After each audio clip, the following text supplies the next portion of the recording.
I have the pleasure of being joined today by Mark Kerzner. Mark is the founder and CEO of Scaia, an AI company. Mark, great to see you. Thank you so much for making time to catch up with me. Thank you, Dez. It's a pleasure. So folks, just to give you a little idea of what we're going to be covering today, we're going to do a bit of a get to know you first with Mark, a little bit of his background, his academic path, his career path, and essentially how he got to where he is now and what drove him to form Scaia, the AI company. We're going to look at a little bit of what's a day in the life of Mark Kerzner as founder and CEO of Scaia like. Then Mark's going to introduce us to Scaia, the company, and the overall solution, and where it fits into the market and how it can help you and your organization and your business. Then we're going to talk a little bit more about what AI means to Mark and Scaia, the business itself, and a little bit more of a definition of AI in the context of Scaia. It's such a broad topic that it's easy to kind of get it wrong and misunderstand where it fits between machine learning, machine intelligence, and other things. Then we're going to delve into that overall solution itself and get to know the platform, get to know why it's been designed that way, and the particular types of solutions it can offer you and your organization, as I said. We're then going to delve into a particular case study focused in the law domain. There's been a great success story Mark's had to share with us with regard to the legal fraternity. We're then going to get Mark to share his little bit of a crystal ball gazing with a little bit of a what's over the horizon the next 12 to 18 months in all things to do with AI. So Mark, let's just briefly kick off with a little bit of a get to know you. I wonder if you could just share briefly your sort of your academic path, your career path, and kind of what got you to here. All right, thank you, Dez. I'll tell you that I started my fascination with computers with my grandfather's calculator, especially when all nines, you add one and it turns to zeros. But then I proceeded to liking every computer in sight. In the end, I chanced on a special field called eDiscovery, which gave rise to my platform. And we'll be talking about the platform later on. So I'm essentially a mathematician who looks at computers as real-life practical math. The journey you've had so far with regard to your professional career, I know you've had a couple of companies so far, particularly I think it's Elephant Scale that was focused on training. Tell us a little bit about how you got into that space and I guess where you transitioned from that into Scaia, because I know we were talking the other day and you mentioned that you ended up having to pivot during the last 4 years because of some of the impacts that had hit the world. Yes, absolutely. We started by training. It turns out that people need training. That was fascinating to travel around the world, all over. But recently, I started to realize that I can do that same thing that I taught everybody else how to do it. So instead of building software right, guys, I am building the software right. Instead of teaching them how to do AI, I am doing AI. And that proved to be very fascinating. Thinking of how would I teach the student to do that and doing that and seeing how it works. Yes, last few times we've chatted, we sort of, comically laughed about the fact that you're probably the most traveled person I know, second only to me. I'm very lucky to be able to do a lot of traveling. Now that you've formed this business, Scaia, the AI company, and we'll delve into kind of what it does, what's a day in the life of Mark Kerzner like in your role as founder and CEO of the business? What are the normal sorts of things you are facing on a day-to-day basis from an operational point of view, from strategic, and how you're facing some of the customer needs? That's a great question. So the first thing after I wake up is to take away the frustration that I didn't wake up early than I did, because it's very exciting things right in front of me. And besides, I probably have a few requests for training in AI in the email box, because we haven't stopped training. When people ask for it, we do it sometimes. So that I take care of first, and then I'm ready to code. I work with a few other programmers, and I think we're living in a fascinating age, because AI, that's what students mostly love. Computer talks to you, you talk to it, that looks like interaction. Plus all the miracles that AI can do today that we will talk about, especially in the legal field. So introduce to Scaia, the actual company. I'm very keen to kind of, we've talked about the name of it for a while, and I imagine our audience is very keen to kind of understand the business itself. And like many CEOs, as you said, you're juggling a lot of things. You're juggling running some of the training business. You're juggling establishing this company and all the usual things that come with it, the marketing, the sales, the awareness, the education, the communication.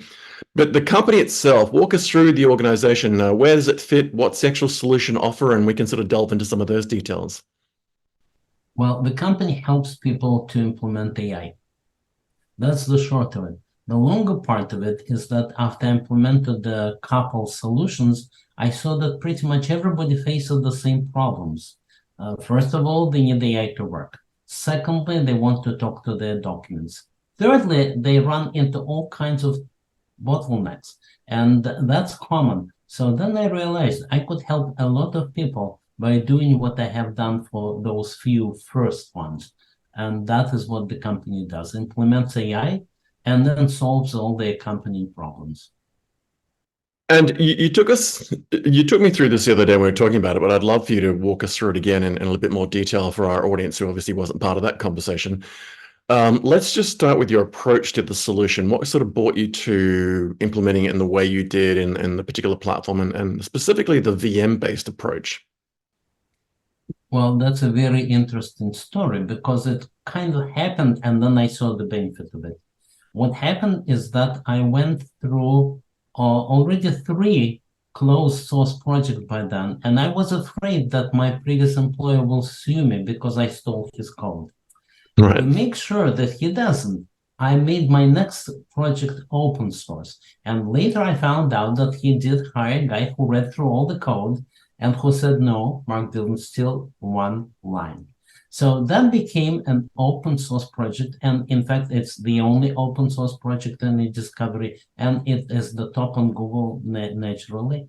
So it's been around for about almost 10 years, and people download it. I have a long list of people who have downloaded it. But lately, it became more and more complex. Lately, I've added the AI to the processing part. It became very powerful, but also pretty complex. So it came to me that I should really package it as a virtual machine. And then nobody will have to download the open source and install it and bother me with all the questions that it still doesn't work. And it's quite popular. I get calls all the time because they find a great use for this virtual machine. Yes, and I guess the success story with a lot of the offerings so far is they are software as a service based. They're in the cloud, and you just put your credit card in, and you get a 30-day trial, and then it's all magically done. And I guess for a lot of organizations, if not all of them, they need to be able to and want to be able to stick to their core business. If they're an airline, they want to continue to be an airline. If they're a bank, they need to focus on being a bank. And what they are not is usually a software development company or an infrastructure company, and particularly an AI company. So essentially a quote unquote off the shelf offering, albeit open source, as a pre-built virtual machine that they can essentially either download or get access to and implement, gives them an immediate win without having to change their core business as well. I'm sure you find that when customers come to you, that immediate capacity to implement an AI solution is a big reason they come to you, because they don't need to step out of their core business. That is exactly right, Dez.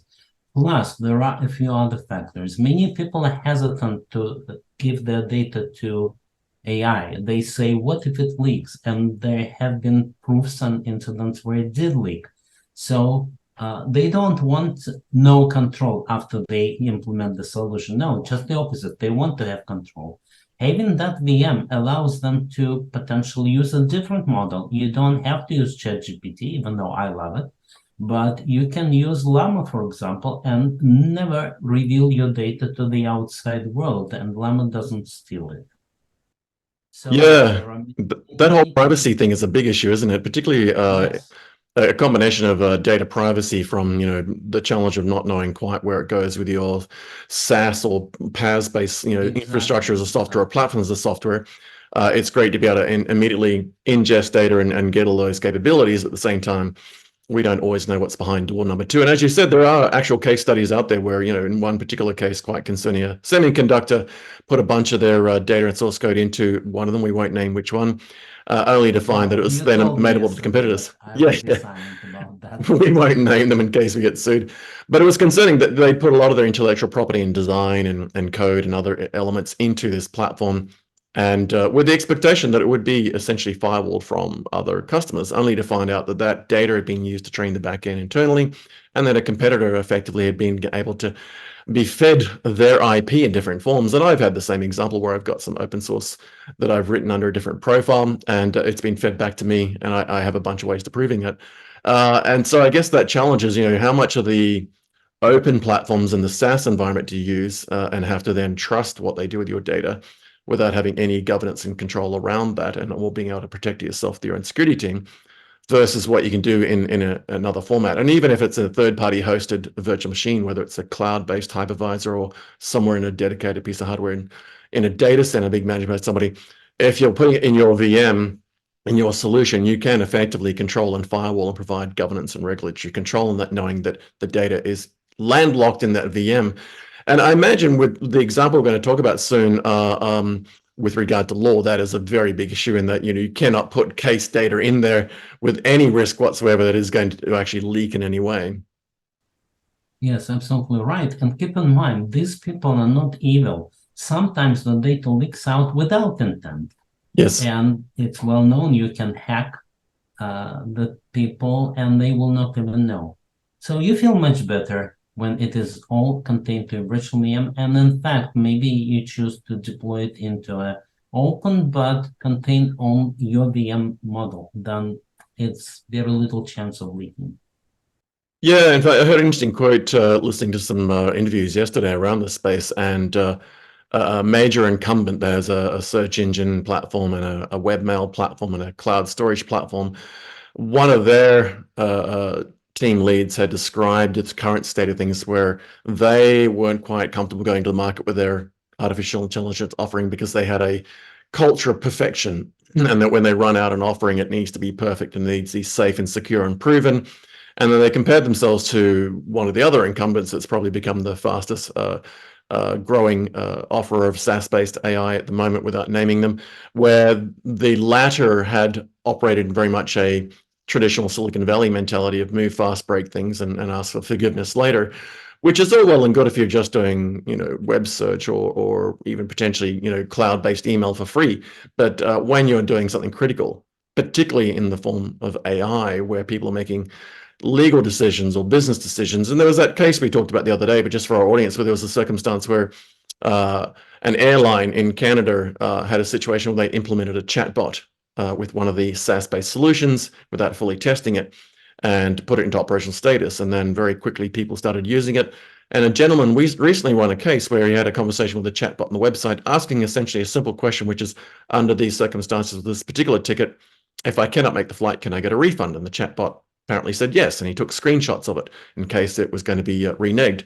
And sure enough, when he had a circumstance, which I think was a major incident in family health, he couldn't make the flight, and therefore applied for the refund. And the airline did not give him the refund, no matter what he said with regard to his conversation with the legal representative of the business, the chatbot. They just said, no, that's not our policy. We won't do it. We're not honoring what the chatbot said. So he took it to court and he won. Because the situation is, if you're putting a legal representation on your website, be it a chatbot or an AI-powered GPT, if it hallucinates, which is a funny coinage, which just means makes a mistake and makes things up and creates fake things, then the company is actually liable for it. So they had to pay out, which was interesting because they only paid him about $385 for the refund, but thousands of dollars in legal costs and time.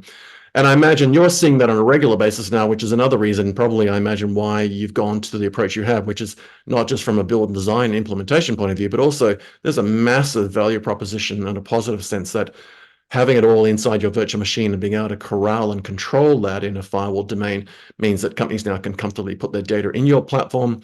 They can interact with that data, extract data from it, knowing that they are full control and full governance. What are some of the other domains beyond law and so forth? And we'll delve into the legal example in a moment, but what are some of the broader spaces you think this applies to, where maybe a SaaS-based solution that's unknown as a black box versus yours, which is clearly and demonstrated to be secure, that might come to you where they wouldn't go to other places? I'll be glad to tell you, one of the very interesting areas is medical. Right. The doctor imagines that he knows what he wants, imagines he's a good businessman, finds me because I'm running a regular webinar on that. And then he says, I want to try that idea. How can I do it real quick, cheap, and I bring up solution, I load his data now, and we can verify that that works. So there is a good reason to think that many other startups and businesses will first try their idea on this virtual machine, which is implementing regular VI. I'm not a genius who does OpenAI, but I'm a practitioner who implements it and gives it to the people. And I would think more than this, more than just medical, more than just legal. There are many areas where you want to try your idea real quick and see what happens. And my solution allows you. And the one that I really wanted to delve into that we did talk about the other day, but for our audience, I'd love you to walk us through it, is you have had a great success in the law domain, in the legal space. Maybe just set the scene as to how that came about first, and we'll delve into kind of what it entailed. Yes, I'll be happy to. So I already mentioned that I started with an open source solution, and they took me places. For example, I was part of the DARPA research for a while because of that. But lately, people who worked with me actually at DARPA and recommended me to some other people who had exactly that. Exactly, here is the legal situation. In this case, it's for criminal attorneys who are usually provided by the government. When they stop working for the government, they are left without any tools. So we implemented these tools, and then I said, just give me another month, I'll implement the AI solution. And at first, one of our lawyers liked to say, it's okay to use AI, but first of all, it will kill us in the end. All right, it may be, maybe. But then he says, I take back whatever I said against AI because it is wonderful. Why is it wonderful? Well, let us say the judge says, look, he had a gun in his hand, and therefore, whatever legal consequences are applicable. And he immediately says, no, AI says that the gun was in the car, and that changed the whole story. So the judge says, how do you know? It takes hours to listen to the recordings. It takes a long time to read. He says, well, our system understands all of that. That's a miracle. Think of that. I know everything that is related to the case. Isn't that wonderful that you can just ask? Well, that's what we do. And that's a great success. Most of the people come there because, well, I don't have a system like that to store my documents. I need it, but what sells it is AI. When he says that he doesn't have to listen, doesn't have to read, just ask the question, that's a winner, and that's what sells the system. So it's growing, and I think that if more people knew about this, it would grow even faster. And that's leading us to PR. When I was very excited and I composed a beautiful PR and paid a lot of money to put it on law.com, it turns out that I didn't know what will happen. What happened is that a guy in Australia found us. And he said, I found you right there. And it's so good. That's exactly what I need. So he's working on implementing it in Australia right now. Fantastic. Do you find, one of the things that strikes me with the solution you've implemented and the capabilities it has is that once it's stood up and once you inject the relevant data and potentially data sets over time, because I imagine you continually ingest new data over time and continue to train it. You told me that you are in your data sets. One of the things that always jumps out at me with this is that immediately I become sort of, what we might have normally called a data scientist in this case, or citizen scientist rather. I'm now becoming a citizen AI expert. I don't actually have to understand how AI works. I don't have to understand the platform. I have access to my data, my files. I might be a lawyer, as you said, and I'm injecting this data. I'm uploading it. I'm placing it somewhere in the VM. As it's ingesting, it's training itself, it's understanding, it's indexing, it's finding things there. As you said, is in effect listening to hours and hours and hours of recordings. It's reading thousands of hours of documents. But then very quickly, and I imagine within minutes, I can have a conversation with that AI and ask it questions based on its ability to understand and comprehend this stuff. And I see this situation now where you can have these vertical practitioners, whether it's law, whether it's medical, transport, logistics, aviation, education. If I come from a domain expertise background, I don't have to understand AI. I don't even have to understand the platform necessarily. I just need to know how to put the data in there, which I imagine is a fairly easy upload process.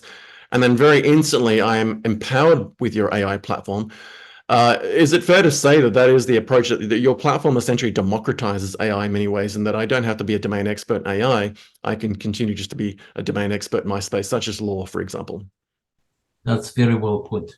And I see this more and more. As people discover the solution, it is a great boon to them.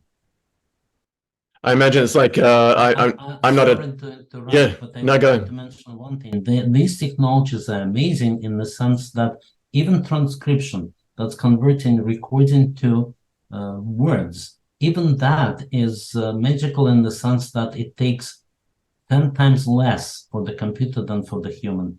So a lawyer might have to listen to 100 hours of recording, but computer does it in just a few hours. And then you're right, a couple minutes more, it understands and it's ready to talk to you about it. Yeah, in fact, transcription is one of those ones that often people overlook it because we've been used to outsourcing transcription to humans at a few dollars a minute, and then right, and pay the yeah, money. And think yeah, of just that. In the law, it is required to have the transcription when the case goes to court. So you cannot take it to court if you don't have a transcription. But transcription costs a lot, and people don't do it beforehand. And now, when it is ready and the case does go to court, they don't have the time. So if it is automated, just like we did, it's a perfect helper. Plus, if yeah. you talk to it, what could be better? And the thing that I really like about the approach you're taking, and I imagine this is the case with not just transcription, but once you provide some context to a transcript, I know in a lot of the modern tools now, instead of just sending it to somebody and they are listening and typing it, the machine is actually understanding words to text, and that's not necessarily a new magic.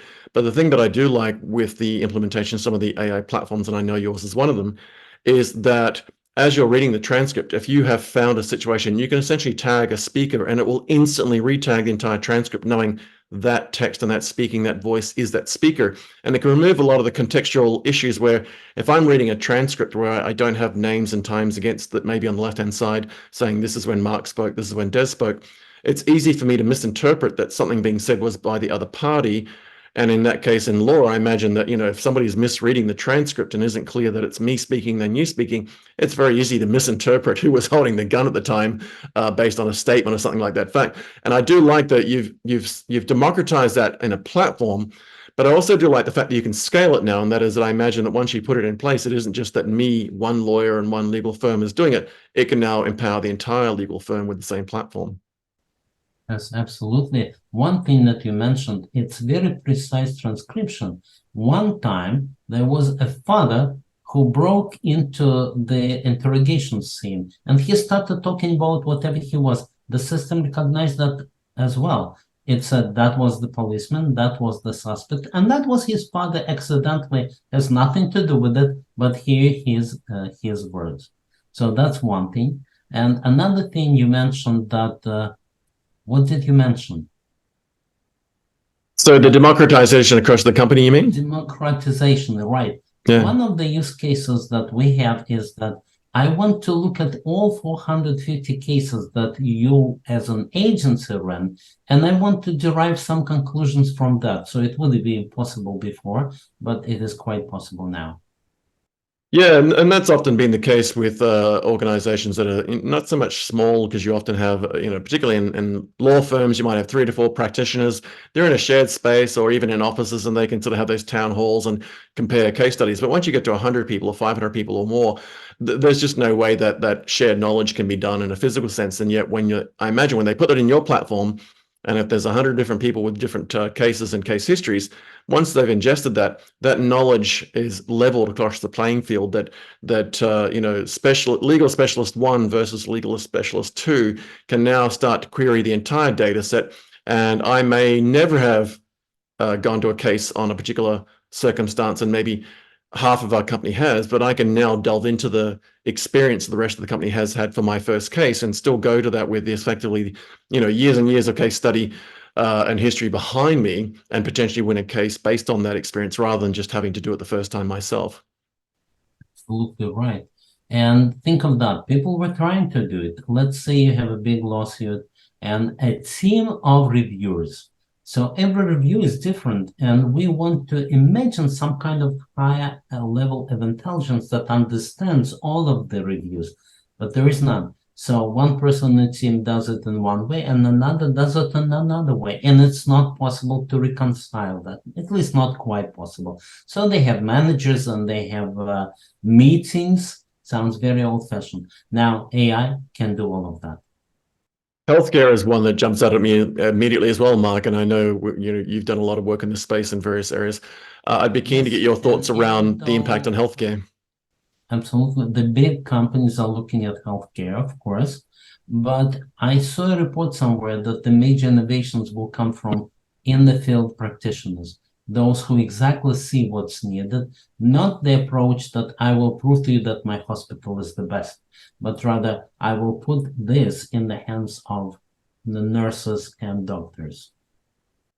Indeed. In many ways, for a lot of these institutions and large organizations, I see it as a competitive advantage as well, in that if they implement the appropriate tools, such as your platform, ScaIA, that it can then very quickly bring to the forefront the success stories you have had, and you don't have to go out and do sales and marketing. If you're a hospital and you've had a particularly successful history in saving lives or curing cancer, or whatever the case may be, the AI can discover that and help put that in the forefront. And people can get better outcomes with health because now you're getting a deeper and broader range of knowledge, that not just one person's memory or notes they've made on a case, but all history of that.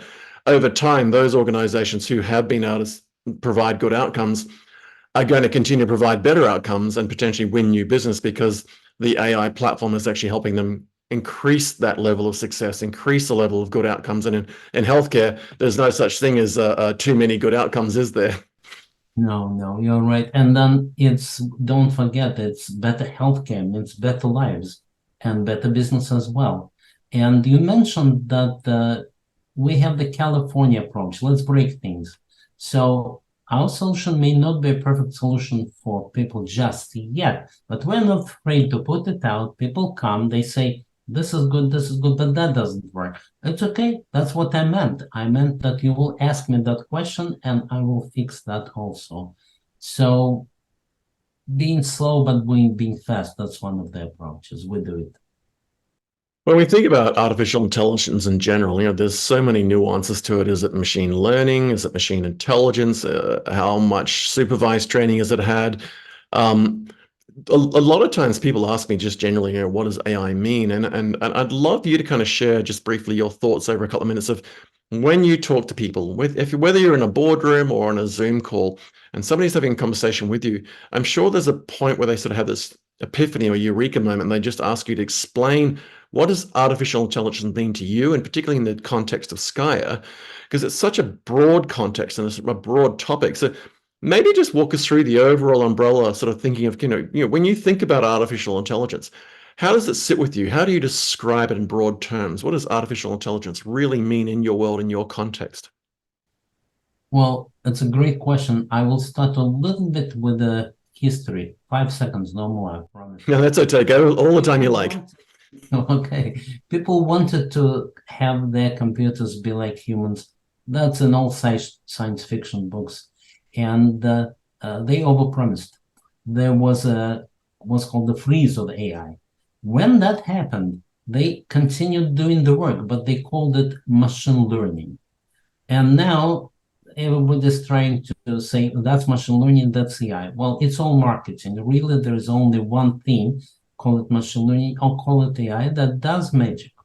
Now, what kind of magic does it do? The most recent, of course, is OpenAI, and therefore all other similar models that just talk to you. They seem to understand. Now, I'll put a limitation on that. They're not philosophers. They're not that deep thinkers, but they're very helpful analysts. So to me, first of all, and my platform, it allows you to talk, understand your situation, your documents, your recordings, and continue talking about this. But to really get the full use of machine learning and AI, you'd be advised to learn a bit more. For example, people know there is such a thing as supervised learning, meaning I have the answers before, now tell me what the answers now are. But there is such a thing as anomaly detection, meaning I know what the situation normally is. Tell me if that's normal or not normal. Well, that is not such an easy thing. So at least one should recognize and realize that is an anomaly detection. It's not learning to predict how much money you will have. It's learning what can happen that's going wrong. And in other words, other areas are also interesting and useful. Of course, ChatGPT and talking to your models is great. That's what made it so popular. That all you need to do is to ask a government head and he will talk to you if you are Sam Altman. But all other areas are also useful. They're not obviated by the existence of chatty models. Yes, we've all been very hypnotized by the generative AI that we've seen of late. And when I first sort of saw, I guess what would probably have been GPT 3.5, I think it was, sort of really get into conversational style, it immediately reminded me of Eliza and how exciting it was talking to Eliza on my Commodore 64 and Apple IIe, thinking, oh, this is great. But when I then got a copy of the basic source code for someone's implementation of Eliza and realized it was just a very long list of if and then statements, That's right. and I guess in many ways that is often the risk, isn't it? And that's why I like your approach, is that it's all well and good to have a black box solution there that may create an outcome, but we don't know how much supervised training they've given it. We don't know what kind of guardrails they've given it. Someone once described some of the recent SaaS-based offerings, without naming the brand, as a 4-year-old with a very big brain, and that was it wasn't necessarily very intelligent, but had read a lot of books and knew how to just rote. That's a good description. Yeah. Or like a lazy student who will try to get out of doing homework. Yes, yeah. And it really struck me, this visual, that when we spoke the other day and you talked about your solution, it seemed to me that you had deep dived into that whole sort of, what's the problem statement we're approaching and how do we get an outcome that gets some success story, versus what I think some of the other approaches, and certainly the biggest brand that people talk about, have taken, which is, let's just put something out there, let's get people talking about it. That will effectively be free marketing. But then they have to create coinages like, hallucinating AI, which is a curious coinage because it just means it's failed, it's made a mistake, it's lying. When even saying it's lying isn't true, because that's anthropomorphizing it and making it human. But just the idea we've created a coinage of the use of hallucination when a generative AI makes a mistake, to kind of forgive it, when no, it actually made a mistake. That's a fail. We can't use that. And talking also about your law example, there was that case in the US where the lawyer took GPT generative case notes and lost the case because it just made stuff up. There was no fact. And I imagine that's a nightmare scenario that your clients couldn't possibly risk having. Yes. No. So we do put protective guardrails so that check it out. Here is the source that the AI really used it to come up with my conclusion. So please click here and verify. Don't just give it to the judge like that. Yeah. We've talked about Lauren. An amazing example of it lies. And it doesn't just lie, it lies shamelessly. I wanted to ask, where is that quote from Shakespeare? And the quote is wonderful. It kills me, the thought kills me that I'm not thought. So it's beautiful. I wanted to search where it is, and I used ChatGPT. It said, oh, it's false stuff. And the reason it is false stuff is because he went on line. Well, I have to say something personal. It is just the style of the people in Silicon Valley. If you listen to the CEO of ChatGPT, OpenAI, he's very sure of himself. So I think that personality goes into ChatGPT. It is very certain of itself. Notice how it answers. It says, oh, okay, yeah, sure. And if you catch it on the mistake, it says, sorry, it was a typo. All kinds of things that it says are funny, but take it with a grain of salt. Build in protection, not just tell people, verify the answers, but ask for the source. What's your source? And then when you catch it, it will apologize and say, it was a typo.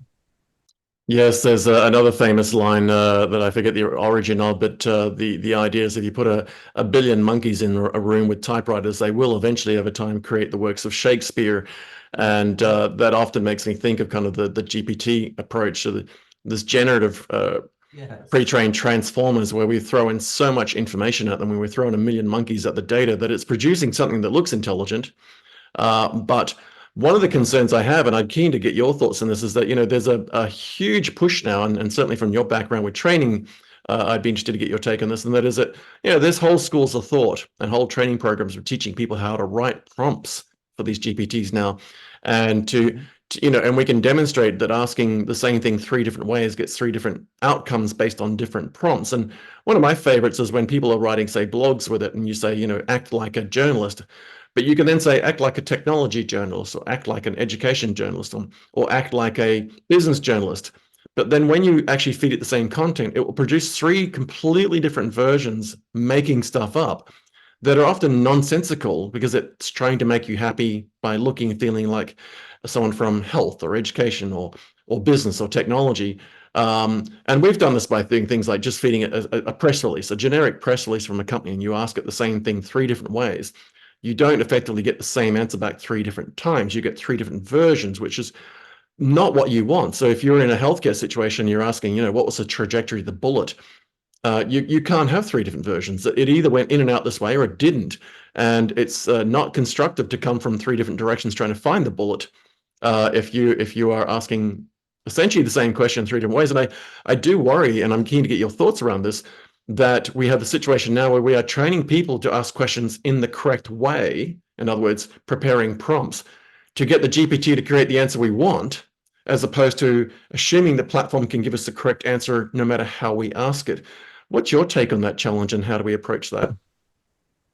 It's a good question. Let me tell you that you inspired me of one thought. Act as a certain person. The compulsive liar that we have in world literature is Odysseus from Homer, the Odyssey. He absolutely lies even when he doesn't have to. So I will try that. I will try act as Odysseus and tell me more lies. And I will praise you for that. Yes, I think I'll do the same thing. That would be quite funny to see if it even understands the context of who and what Odysseus is. Yes, we're rereading Odysseus with my wife, the latest translation. It's great, simple and understandable. Okay, but back to your question. Yes, how we ask the question is very important. But in real life, it's the same way. You know that if you ask a lawyer, do you know what the time? The lawyer will answer yes. Yeah. And that is the lawyer. So it is very important. ChatGPT is the same way. It's very careful. I was trying to ask it, were there any injuries or murders in the case? It would never say there was a murder. And I asked my lawyers, I asked why? Well, because they say a murder is a very specific term. Before you qualify that death is a murder, you need to prove a lot of things. So it was correct trying not to say the wrong thing. So therefore, yes, it is a danger that you will teach the machine to lie, but that is life. You may teach humans to lie, and you may teach the machine to lie, and that is something that that you need to take into account. We have hope, though, because at least we can implement another model fighting and arguing and out with that model, and together they may come up with a better solution. Indeed, and I think the overall term that I generally use in this is essentially biases. As you said, we can in effect teach, whether it's a child or even an adult. The concept of brainwashing is effectively teaching someone to lie, to train them to think that something is true when it really isn't, by overloading their short to mid-term memory. But those biases, as you said, whether it's at the risk of insulting someone, whether it's a risk of coming at it from the move fast and break things and ask for forgiveness later Silicon Valley approach, or often what we might see out of the UK and Europe, where they take a much more careful, measured approach, and particularly with things like data, where in North America there's potentially less concern about privacy challenges with data, whereas in the European region and certainly UK, even though they've had the Brexit exit, the GDPR has a very, very sharp and long tooth and arm to catch you with data privacy. So you cannot build platforms that don't comply and fit in the regulation of GDPR. That's just the way it is. And Australia has the same thing. Data privacy. I think Australia and Germany in particular have led data privacy controls and have had very stringent data privacy acts in law. for decades and decades. And here in Australia, you cannot implement solutions for, say, government where the data actually can leave Australia. It's illegal and you'll go to jail for that. So I think, there's a measured issue now where some of those biases, whether it's an engineering design point of view, whether it's a large language model or just a language model training, we are going to have to be so careful. And this is what I like about your model, that, we can see what's under the hood. We can very carefully control where that data goes because it only goes where the VM is. We can control who accesses it because we can ensure that we're making sure that people can and can't get to the VM. And potentially scale as well, because we know from running hypervisors like VMware and other platforms that we can scale VMs ad infinitum. We just stand up more and they work as a cluster. And certainly your work around Hadoop and MapReduce and Hadoop file system has taught you that. Wow. So I really do like this design principle, I like this approach. I'm only concerned about kind of where biases come in, not so much with your ScaIA solution, but just AI in general. But with that in mind, I wonder if you could kind of wrap us up with a bit of a crystal ball gazing. It's been great to get to know you. It's been great to learn about your company and your overall approach with the platform. We will have you back on to do more of a webinar screen share version of that for our audience so they can see the platform in practice. But I wonder if you could wrap us up briefly, 3 to 5 minutes, or sort of just your take on what's over the horizon, maybe in the next 12 to 18 months, because this is a fast-moving space. What are some of the big trends that you are seeing? You've got a very unique lens with which you see this part of the world. You talk to some interesting people and practitioners, and you yourself has a life academic and professional career in this space. If you were to crystal ball gaze and look just slightly over the horizon, and which will probably drive the flat earthers crazy, but in the next 12 to 18 months, from boardroom down, what should CEOs and their C-suite be thinking about, planning for? What are some of the big trends that you see coming, and what should we be talking about to just be ready for it when it comes at us? Well, I will say something that I honestly believe in. I think that the direction where this is taking us is putting AI into parts of all the systems so that they become generally smarter. It's not just words, it's happening. And the most successful are those AI implementations that don't just invent, where should I use AI? Rather, they're saying, I have a particular problem I'm working on anyway. What's the AI solution to that? In other words, you're doing, let's say, a legal system. So how can I make it smart in that particular domain? The same goes for medical, and the same goes for every other area. So what I teach people when I run some courses is exactly that. Bring in your knowledge. Your knowledge is irreplaceable. Your knowledge of that vertical is awesome. So, and now, knowing what AI gives you, tell me which problem burns you, which doesn't let you sleep at night, and together maybe, or you will learn how to use AI for that. So my prognostication is that perhaps there will be smarter software. There will be more AI implemented everywhere. That's where the big companies also are pushing. So I really think they think the same way. That's a very good point. Yes, and it reminds me of a key point that I try to share in any new emerging trend, and it happened with the dot-com boom, it happened with the big data boom, it certainly happened with the cloud boom, which is, if you don't get ahead of this, if you don't have strategies in place to work with this, if you don't leverage it, if you don't have it in your planning and roadmaps from the boardroom down, then you won't leverage this platform by design. It will happen to you. And those companies, in my experience, that did not plan for cloud and didn't leverage cloud early, didn't do any training, didn't provide any access to it for their staff, they had no choice. Office 365 happened to them, and then they had to be retrofit around that. Whereas those companies that implemented cloud solutions and cloud strategies early were able to leverage it and get a competitive edge. And by the sounds of things, that's what you're saying here, is that the AI capabilities are going to be baked into the DNA of everything over time, as they are with our phones already. I always like to laugh about the fact that most people don't talk to their phone, and yet it's one of the most powerful AI tools you could possibly get with no extra cost to your phone. So it seems to me, and I'd love to get your just final thoughts on that either we leverage AI early and get ahead of it and get a competitive advantage, or it is just going to happen to us. Is that a fair thing? It is a very fair thing. That's what I often tell my students, that you cannot remain stupid. You cannot afford that, because you are compared to very smart phones. Everybody has phones. So you will lose in this comparison. Best of all, if you try to be as smart as your phones, at least that. Well, Mark Kerzner, it's been so exciting to spend time with you. Thank you so much for making time to catch up with me and to have a conversation with our Des. audience. It's very inspiring. And it's been really great to learn about you and your role as founder and CEO of ScaIA and some of your background with your training. Folks, for our audience, we will have links to all the relevant spaces, to the ScaIA AI company's website, to the company LinkedIn profile, to Mark's profile. And what I'd like you to do, as I always advise my audience, Mark, is to reach out early, reach out now, start a conversation. Doesn't matter what you're going to talk about. Start a conversation, get a vocab, get a language, and have a common discussion around what is this topic? How does it impact my business? When and where may it impact my business?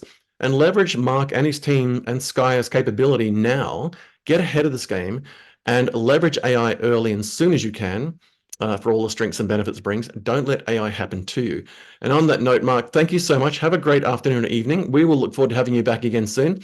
In the meantime, stay safe, and we'll look forward to all your new announcements and updates on your website and social media, and we'll look forward to having you back again soon. Thank you, Des. All the best to you and your listeners. Thanks, Mark.